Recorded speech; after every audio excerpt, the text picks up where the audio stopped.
स्वागत है आप लोगों का सोलो लेवलिंग के एक और नए एपिसोड के अंदर। जैसा कि हम लोगों ने लास्ट वाले एपिसोड में देख लिया था कि जिन्वू और उस बड़े वाले मॉन्स्टर यानी मोनार्च के बीच में एक डील हो जाती है, एक कॉन्ट्रैक्ट होता है कि ये दोनों एक दूसरे झूठ नहीं बोल सकते। इसके बाद ये लोग आपस में कुछ बातचीत वगैरह करते हैं और वहीं लास्ट में जिन्होंने उससे पूछ लिया था कि आखिरकार तुम सबको किसने बनाया है, और वहीं पे हमारा लास्ट वाला एपिसोड खत्म हो गया था। तो इस एपिसोड की शुरुआत में वो मॉन्स्टर मुस्कुराता है और जिन्वू को जवाब देते हुए कहता है, जैसा कि मैंने कहा था कि वो लोग युद्ध की तैयारी कर रहे हैं। उनका इरादा है कि वो इस दुनिया को यानी जिन्वू की दुनिया को एक बैटलफील्ड में ट्रांसफॉर्म कर दें और मोनार्च के खिलाफ एक बार फिर से लड़ाई करें। अभी बात सुन के जिन्वू थोड़ा सा हैरान होता है। वो उससे कहता है कि एक मिनट मैं समझ नहीं पाया, मतलब वो हम मेरी दुनिया में मॉन्स्टर्स को भेजेंगे ताकि वो यहाँ पर युद्ध कर सकें? जिस पे वो मोनार्च उसको बताता है कि हाँ बिल्कुल यही बात है, वो जितनी भी मैजिकल एनर्जी है वो तुम्हारे वर्ल्ड में डाल देंगे और जितने ज्यादा मॉन्स्टर्स गेट से आकर तबाही मचाएंगे और मैजिकल एनर्जी एक ब्लेसिंग की तरह होगी गेट में से। और इस चीज को तो काफी सारे हंटर्स भी जानते हैं, यहाँ तक कि काफी सारे सिविलियंस भी जानते हैं इस बात को कि डंजन के अंदर से काफी सारे मैजिकल क्रिस्टल और मैजिकल स्टोन्स मिलते हैं। और ये जो ऑब्जेक्ट्स होते हैं यानी कि मैजिकल क्रिस्टल और मैजिकल स्टोन्स, इनके अंदर काफी सारी मैजिकल एनर्जी होती है जो कि बहुत ही ज्यादा ग्रेटेस्ट सोर्स होता है एनर्जी का इस दुनिया में। जिन्वू अपने मन में सोचते हुए कहता है, लेकिन क्या ये सभी एक वॉर की तरफ जा रहे हैं? वो मोनार्च जिन्वू को आगे बताता है, जो लोग इस समय सत्ता पर हैं उससे बेहतर इस चीज का इस्तेमाल कौन कर पाएगा, और शायद इससे कोई बेहतर तरीका हो भी ना,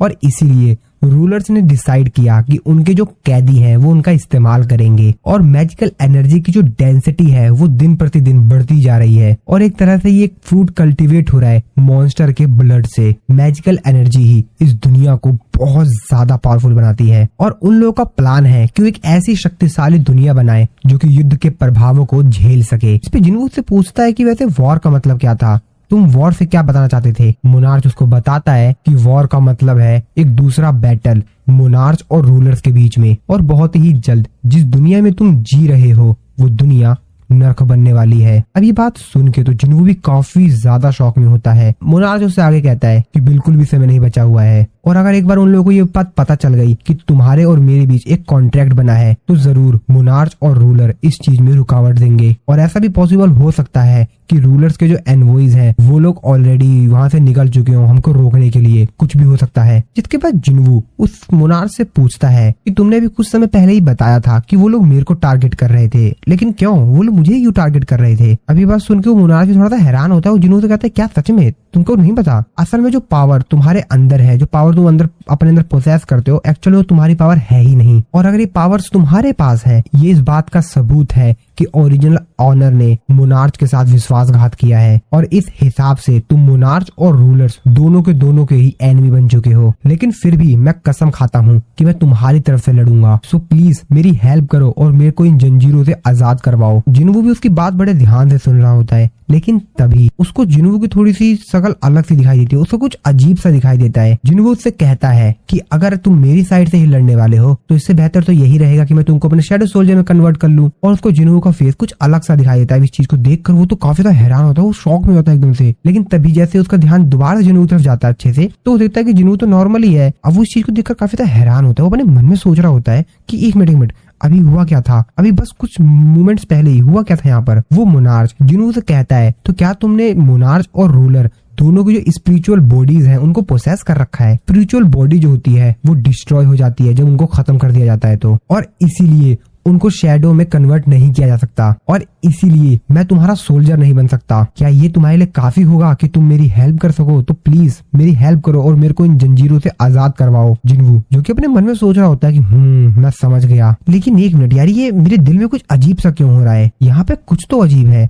लेकिन वो मोनार्च बार बार जिन्वू से बोल रहा होता है कि मेरे को खोलो, मेरे को इन जंजीरों से आजाद करवाओ। जिन्वू ने भी अपना डैगर हाथ में निकाल लिया होता है और उसके करीब जा रहा होता है। जिन्वू उससे बोलता है, तो जैसा कि तुमने कहा था कि तुम मेरे साइड हो। वो मोनार्च भी कहता है कि हाँ बिल्कुल मैं तुम्हारी साइड ही हूँ, अगर तुम मेरी हेल्प करोगे तो मैं तुम्हारी हेल्प करूंगा, बिल्कुल करूंगा। और फिर जिन्वू भी उसकी जो जंजीर होती है जिसमें वो कैद होता है, उस जंजीर को काट देता है अपने डैगर की मदद से। मोनार्च आगे कहता है कि ये तुमने बहुत बेहतर किया, ये काफी बेहतरीन डील है दो मोनार्च के बीच में, यानी कि जिन्वू और इस मोनार्च के बीच में। लेकिन वो मोनार्च अभी भी अपने मन में सोच रहा होता है कि अभी जो थोड़े समय पहले मैंने देखा था, यानी कि जिन्वू की उसने शक्ल देखी थी ना, दो मोनार्च को, दो बॉडीज को एक ही के अंदर, अब उस चीज को लेकर काफी ज्यादा कंफ्यूज था। वो अपने मन में सोच रहा होता है कि अभी थोड़े समय पहले जो सीन मैंने देखा था, क्या वो सिर्फ एक मेरी इमेजिनेशन थी या वो सच था? अब इसे भी कुछ क्लियर नहीं हो रहा होता है, वो अपने मन में बस ये सोच रहा होता है, वो ये सब कुछ सोच ही रहा होता है कि तभी जिन्वू उससे आगे बोलता है, तो फिर इसका मतलब तो ये है ना कि तुम ह्यूमैनिटी के साइड हो, इंसानियत की साइड। अब ये बात सुन के वो मोनार्च कुछ आगे बोल पाता,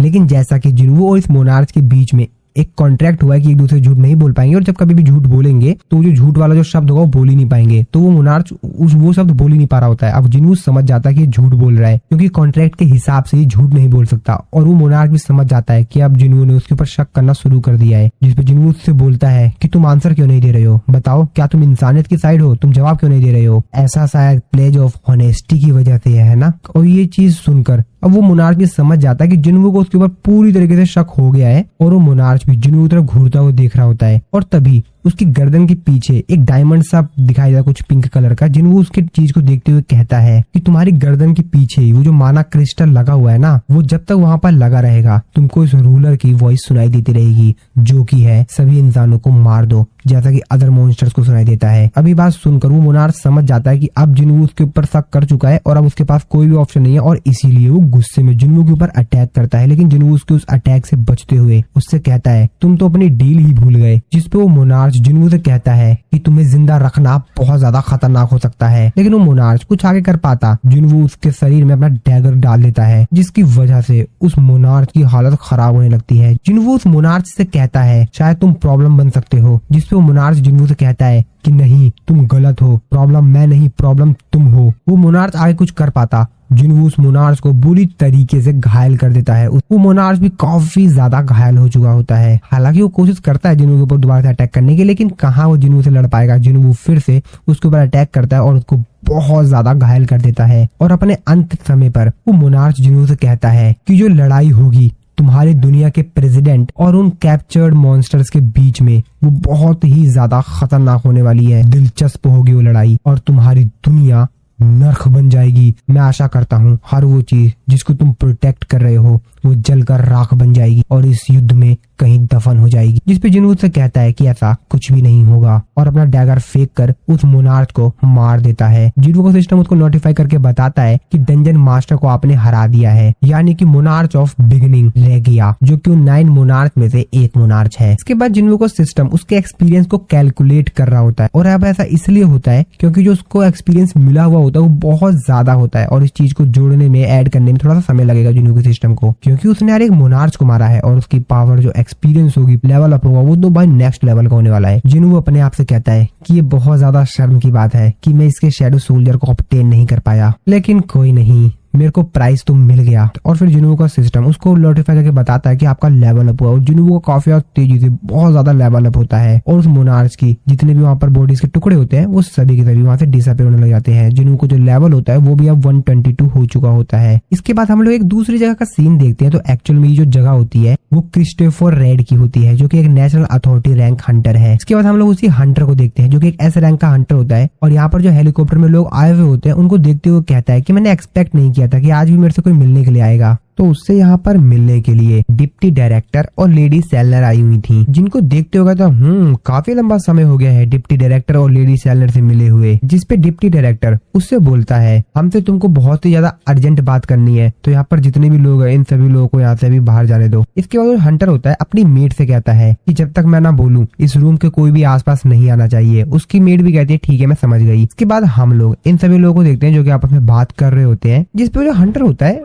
वो डिप्टी डायरेक्टर से कहता है आखिरकार आप दोनों को मेरे से काम क्या पड़ गया, वो भी आप दोनों एक साथ, और अगर आप इस जगह पर इसलिए आए हैं क्योंकि रिसेंटली जो एस रैंक का गेट ओपन हुआ है ईस्ट में, तो उसकी चिंता आप मत कीजिए, मैं उसको देख लूंगा, लेकिन अभी मैं वहाँ पे नहीं जाने वाला हूँ। जिसपे मिसेस सेलनर उससे कहती है कि नहीं, हम लोग उस चीज के बारे में बात करने के लिए नहीं आए हैं कि मिस्टर क्रिस रिसेंटली जो एस रैंक का गेट ओपन हुआ है, हम लोग आज उसके बारे में बात करने के लिए नहीं आए हैं, उससे भी ज्यादा बड़ी एक प्रॉब्लम है, हम उस चीज के बारे में डिस्कस करने के लिए आए हैं। अभी बात सुनकर वो भी काफी हैरान होता है, वो कहता है कि क्या एस रैंक के गेट से भी बड़ी प्रॉब्लम, जिसपे उसको आगे बताया जाता है कि शायद भविष्य में आपको मारा जा सकता है। ये बात सुनकर तो वो हंटर भी काफी ज्यादा हैरान हो जाता है और तभी वो काफी ज्यादा गुस्से में वो जो जिस कप से चाय पी रहा होता है वो नीचे टेबल पे रखता है और चिल्लाते हुए कहता है कि लेडी सेलनर, आपने जो कुछ भी मेरे लिए किया मैं उसके लिए काफी ज्यादा ग्रेटफुल हूँ, लेकिन हम लोग इतने ज्यादा क्लोज नहीं है कि आप मेरे से ऐसे मजाक करें। और आखिरकार मेरे को कौन मारना चाहता है, एग्जैक्टली वो है कौन? जिसमें मिसिस सेलनर उसको बताते कि रिसेंटली मेरे को एक सपना आया था, मैंने सपने में देखा तुमको काफी सारे लोगों ने घेर रखा है और वो उससे आगे कुछ बोल पाती। तभी हंटर क्रिस लेकिन तभी चिल्लाते हुए कहता है कि क्या बकवास चल रहा है, ये सिर्फ आपको एक सपना आया और आपको लगा कि कुछ ऐसा मेरे साथ होने वाला है। नॉनसेंस, ये तो बेकार की बातें हैं। आप सिर्फ एक नॉनसेंस सपने की वजह से इस तरीके की बातें कर रही हैं। मैं जानता हूँ कि आपने मेरे अवेक्ड होने में बहुत ज्यादा मदद की है, आपने मेरी पहले बहुत ही ज्यादा हेल्प की है और आपने इतना सब कुछ सिर्फ इसलिए कर पाया क्योंकि आप काफी अच्छी एक साइकिक हैं। लेकिन ये किस तरह की बकवास चल रही है? मैं एक नेशनल अथॉरिटी रैंक हंटर हूँ, किसी की इतनी औकात नहीं कि मेरे को टच भी कर सके। मिसिस सेलर उससे कुछ आगे कह पाते हैं, वो सोच रही थी कुछ मैं आगे बोलूं, लेकिन तभी वो फिर से बोलता है कि मुझे कोई नहीं मार सकता और फिर वो भी थोड़ा सा शांत हो जाता है। वो कहता है कि ठीक है, ये बकवास सपना ठीक है लेडी सेलनर, आप मेरे को आगे बताइए, मैं आपको विश्वास कर रहा हूँ, बताइए आप क्या बता रही थी आगे। तो आखिरकार मेरे को इस चीज के लिए किससे मदद मांगनी चाहिए? तो आप ये कहना चाहती हैं कि मेरे को कोई प्रोटेक्ट करेगा, एक नेशनल अथॉरिटी रैंक हंटर को, तो क्या हम लोग यहाँ पर कुछ भी नहीं कर सकते हैं? अगर कोई है तो मेरे को बताइए। जिसपे लेडी सेलनर उसको आगे बताती हैं कि हाँ, शायद कोई है जो कि तुम्हारी मदद कर सकता है। हंटर सांग जुनवू वो है जो कि तुमको प्रोटेक्ट कर सकता है। सांग जुनवू का नाम सुनकर वो हंटर भी थोड़ा सा हैरान होता कहता सांग जिनवू। और इस तरफ हम लोग देखते हैं अपने हीरो सांग जिनवू को। सांग जिनवू अपने मन में सोच रहा होता है कि मैंने किंग को तो मार दिया, मेरे को यहाँ से जल्द निकलना होगा, क्योंकि उसकी जो पावर्स थी वो उसके सील होने के बावजूद भी काफी ज्यादा थी। हालांकि उसको स्पेशल चैन के द्वारा सील किया गया था, लेकिन फिर भी वो बहुत ही ज्यादा पावरफुल था। चलो जैसा कि वो मर चुका है तो मैं थोड़ा सा फ्री हो सकता हूँ, लेकिन थैंक्स। लेकिन वो जो कुछ सोच रहा था वो सब कुछ होने से पहले ही मेरे को उसके बारे में पता चल गया और फिर वो सोच रहा होता कि बाकी लोग मेरे से अभी भी बहुत ज्यादा ताकतवर है, मेरे को और भी ज्यादा ताकतवर बनना होगा। हाँ, मुझे और भी ज्यादा ताकतवर बनना होगा। और ये जो न्यूज होती है कि जिन्हों ने यहाँ पर जितने भी जाइंट मॉन्स्टर्स थे उनको खत्म कर दिया, ये पूरी दुनिया में आग की तरह फैल जाती है, बहुत तेजी से सभी लोगों के पास पहुंच जाती है। सोशल मीडिया पे तो ये बात बहुत तेजी से फैल रही थी कि हमको एक नया नेशनल अथॉरिटी रैंक हंटर मिलने वाला है, सांग जिनवू। जिनवू बताता है कि इसमें और जेजू आइलैंड की जो रेड थी इसमें बहुत ज्यादा अंतर था और वो जाइंट मॉन्स्टर्स जो कि समुद्र की हेल्प से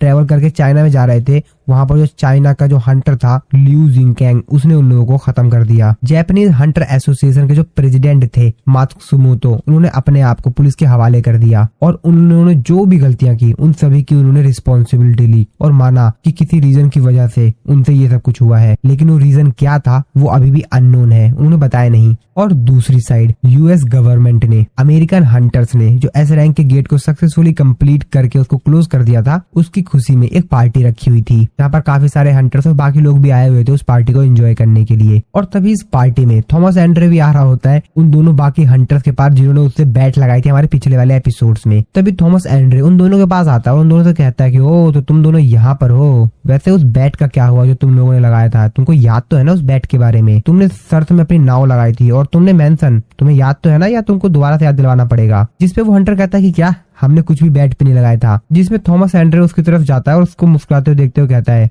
कि सही में ना, देख लो, अब नाटक मत करो। जिसपे वो कहता है कि नहीं, हमने कुछ भी शर्त पे नहीं लगाया था, तुम झूठ बोल रहे हो। तभी थॉमस एंड्रे ने जो टाई पहनी हुई होती है उसको देखते हुए कहता है कि वैसे ये टाई मेरे को अच्छी लग रही है। तभी अपने असिस्टेंट से पूछता है कि वैसे ये टाई कैसी लग रही है तुमको? जिसपे बताते हैं कि काफी ज्यादा एक्सपेंसिव है, लेकिन ये आपके टी शर्ट पे अच्छी नहीं लग रही है। और ऐसा कहते ही थॉमस एंड्रे ने जो टाई पहनी हुई होती है उसको साइड में फेंक देता है। इसके बाद कहता अब ठीक है ना। जिसके बाद उसकी असिस्टेंट उसको बताती है कि सर एक प्रॉब्लम है। तो इंटरनेशनल गिल्ड कॉन्फ्रेंस जो है वो जो हर साल दुनिया भर से बाकी गिल्ड्स को इन्वाइट करता है, उसकी उन्होंने लिस्ट जो है वो रिलीज कर दी है और उस लिस्ट में उन लोगों ने कोरियन के एजिन गिल्ड को भी इंक्लूड कर लिया। ये बस उनके थॉमस एंड्रे कहता है क्या एजिन गिल्ड? जिसपे बात है कि हाँ, एजिन गिल्ड जो कि हंटर सांग जिनवू की है। अब ये बात सुन के थॉमस एंड्रे कहता ओ ये बात तो मतलब वो अमेरिका आ रहा है। इसके बाद हम लोग सांग जिनवू को देखते हैं जिसने बाकी जितने भी बचे हुए जाइंट मॉन्स्टर्स होते हैं उन सभी को अपने शैडो सोल्जर में ऐड कर लिया होता है। और वो बहुत ज्यादा होते हैं, मतलब लगभग जितने भी वहाँ पर होते हैं उन सभी को उसने शैडो सोल्जर में बना लिया होता है। जिनवू उन शैडो सोल्जर को देखते हुए कहता है कि अरे यार, ये तो मेरे लिए बहुत ज्यादा शर्म की बात है कि उनमें से कुछ मॉन्स्टर्स जिन्होंने समुद्र को पार कर लिया, मैं उनको अपने शैडो सोल्जर में ऐड नहीं कर पाया। लेकिन कोई नहीं, ये भी बहुत ज्यादा है, इससे मेरी स्ट्रेंथ बढ़ेगी। और ये सब कुछ देख कर नजारा यहाँ पर जितने भी आर्मी के सोल्जर्स होते हैं वो तो काफी ज्यादा हैरान होते हैं, वो बात कर रहे होते हैं कि कैसे, वाओ, क्या यही हंटर सांग जिन्वू की एबिलिटी है। और ये सारी बातें सुनकर जो अपना योजिन होता है वो तो भाई मुस्कुरा रहा होता है, वो अपने मन में सोचते कहता है ये हुई ना बात। ये सभी के सभी पहली बार देखते काफी ज्यादा सरप्राइज हो गए, मेरे को लगा ही था ऐसा कुछ होगा। वो तो काफी ज्यादा खुश हो रहा था क्योंकि जिन्वू की तारीफ हो रही होती है, और जिन्वू की तारीफ मतलब वो सोचता है कि उसकी भी तारीफ हो रही है, तो भाई वो भी खुश है एकदम। तभी वहाँ पर हानेकावा आती है, योजिन को फोन देते हुए कहते हैं कि सर आपकी कॉल आई है। जिस पर योजिन कहता है क्या मेरे लिए कॉल आई है, जिस पे वो बताते हैं कि हाँ ये आपके लिए आई है। योजिन भी उस कॉल को पिकअप करता है और जैसे उस फोन को पिकअप करता है सामने से काफी तेजी से आवाज आती है, और वो चीज सुनकर योजिन काफी ज्यादा हैरान होता है। तभी वो योजिन से बोलता है कि सर मेरे को कोरिया वापस जाना होगा। जिन्वू उससे पूछता है कि क्या हुआ, कुछ गड़बड़ हो गया क्या, लेकिन योजिन उसका कुछ भी रिप्लाई नहीं देता है। इसके बाद हम लोग जिन्वू को देखते हैं जो कि अपने मन में सोच रहा होता है कि मेरे को भी सब कुछ डिटेल्स तो पता नहीं है, लेकिन हाँ मेरी भी कुछ फैमिली प्रॉब्लम है, तो मेरे को भी लगता है मेरे को वापस चलना चाहिए। इसके बाद हानेकावा योजिन से कहती है कि चलिए मैं आपको एयरपोर्ट लेके चलती हूँ, और यहाँ पर वो हेलीकॉप्टर आ गया होता है जिसमें योजिन जो होता है वो बैठकर चला जाता है। योजिन जो कि हेलीकॉप्टर में बैठ गया होता है वो नीचे जमीन पर जिन्वू को ही देख रहा होता है। वो अपने मन में सोच रहा होता है कि मैं अपने मॉम की वो वॉइस आखिरकार हुआ क्या था। मैं बहुत कुछ सोच रहा हूँ। नहीं, पर एग्जैक्टली हुआ क्या था, क्या कुछ इम्पोर्टेंट था, पता नहीं क्या था। इसके बाद योजिन कोरिया पहुंच जाता है। कोरिया में यहाँ पर जो उसके फादर का असिस्टेंट होता है वो उसका वेलकम करता है और बोलता है कि यंग मास्टर कार आपका वेट कर रही है, चलिए आप मेरे साथ चलिए, आइए मेरे साथ चलिए, और उसको ले जाने लगता है और उसको बताता है कि आपको अपना दिल मजबूत करना होगा यंग मास्टर, चलिए चलते चलते मैं आपको सब कुछ एक्सप्लेन कर देता हूँ। योजिन उससे पूछता है कि वैसे आखिरकार हुआ क्या है। असिस्टेंट उसको बताता है कि एक बहुत लंबी स्टोरी है, और फिर वो उसके फादर के पास उसको ले जाता है, यानी योजिन के फादर के पास, चेयरमैन यू के पास। वो बताता है वो इस बीमारी के फाइनल स्लीपिंग स्टेट में पहुंच चुके हैं। ये बात सुनकर योजिन काफी ज्यादा हैरान होता है और वो रोते अपने फादर को चिल्लाता है, लेकिन उनका जो असिस्टेंट होता है वो उसको मना करता है। वो कहता है कि इनके ज्यादा करीब मत जाइए। योजिन उससे पूछता है कि क्या हम लोग कुछ नहीं कर सकते, मैं कितना ज्यादा यूजलेस बेटा हूँ ना, मैं अपने पिता को सिर्फ इस तरीके से देख सकता हूँ, मैं कुछ नहीं कर सकता। तभी उसका असिस्टेंट उसको एक बुक देता है जिसको देखते हुए योजिन कहता है कि ये क्या है। उसका असिस्टेंट उसको बताता है कि अपना कंसिक्वेंस खोने से पहले चेयरमैन इस पर काम कर रहे थे, एक बार आप इसको देख लीजिए, मैंने इसको कहीं छिपा के रख दिया था ताकि जब वो दोबारा उठे तो मैं उनको दे दूं, ये उस पर दोबारा से काम कर सके, लेकिन मेरे को लगता है कि आपको शायद इसकी अभी ज्यादा जरूरत है। योजिन जैसे ही उस बुक को खोलता है तो वहाँ पर वो काफी सारे न्यूज आर्टिकल्स देखता है अपने बारे में, जिन्वू के बारे में काफी सारे आर्टिकल्स देखता है, और उन आर्टिकल्स को देखकर वो काफी ज्यादा इमोशनल हो जाता है। और फिर जैसे वो काफी सारे और भी न्यूज आर्टिकल्स या बुक्स के पेज आगे पलटता है तो वो उन सभी चीजों को देखकर काफी ज्यादा इमोशनल हो जाता है, उसकी आंखों में से आंसू आने लग जाते हैं। असिस्टेंट उसको बताता है कि आपके जो फादर थे वो आपके सिस्टर के और आपके जितने भी आप लोगों ने जहाँ भी कॉम्पिटिशन में पार्टिसिपेट किया, जहाँ भी आप लोग गए,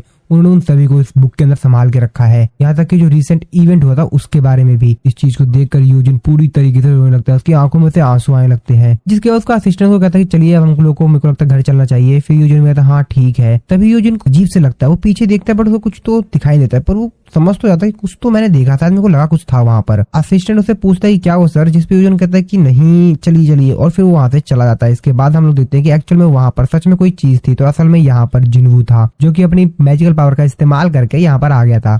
वो योजिन की तरफ देखते हुए कहता है कि तुम्हें रोने की जरूरत नहीं है, मैं वापस आ गया हूँ। और फिर वो सीधा योजिन के फादर के रूम में जाता है और वाटर ऑफ लाइफ जो होता है वो उसके फादर को पिला देता है। और जब जिन्वू वहाँ से बाहर जा रहा होता है तभी योजिन की जो सिस्टर होती है वो वहाँ पर आ जाती है, और जब वो अंदर अपने फादर के रूम में जा रही होती है तभी उसको कुछ समझ आता है। वो कहती है कि ये कौन है। वो जिन्वू को वहाँ से जाते हुए देखती है लेकिन वो समझ नहीं पाती। वो कहती है कि ये तो, लेकिन वो इस चीज पे ध्यान नहीं देती है और फिर अपने फादर के रूम में जाती है। और जैसे वो देखती हुई ये चीज देखकर काफी हैरान रहती है कि जो फादर है वो बेड पे बैठे हुए, यानी कि उसके फादर ठीक हो गए हैं, और अपने फादर को इस तरीके से बेड पे बैठा हुआ देखकर वो काफी ज्यादा इमोशनल होते हैं कि डैड आप फाइनल स्लीपिंग स्टेट से जाग गए। बाकी जो डॉक्टर होते हैं वो भी काफी ज्यादा हैरान होते हैं, कहते हैं कि ये तो असंभव है, फाइनल स्टेट से जाग गए। अगर मीडिया को बात पता चल गई तो वो तो काफी ज्यादा क्रेजी हो जाएगी, ये तो बहुत बड़ा न्यूज है। इस तरह हम लोग जिन्वू को देखते हैं जो कि इस हॉस्पिटल से बाहर आ गया होता है। जिन्वू पार्किंग में जाते हुए कहता है कि हालांकि ये थोड़ा सा जल्दी है, लेकिन हैप्पी बर्थडे योजिन।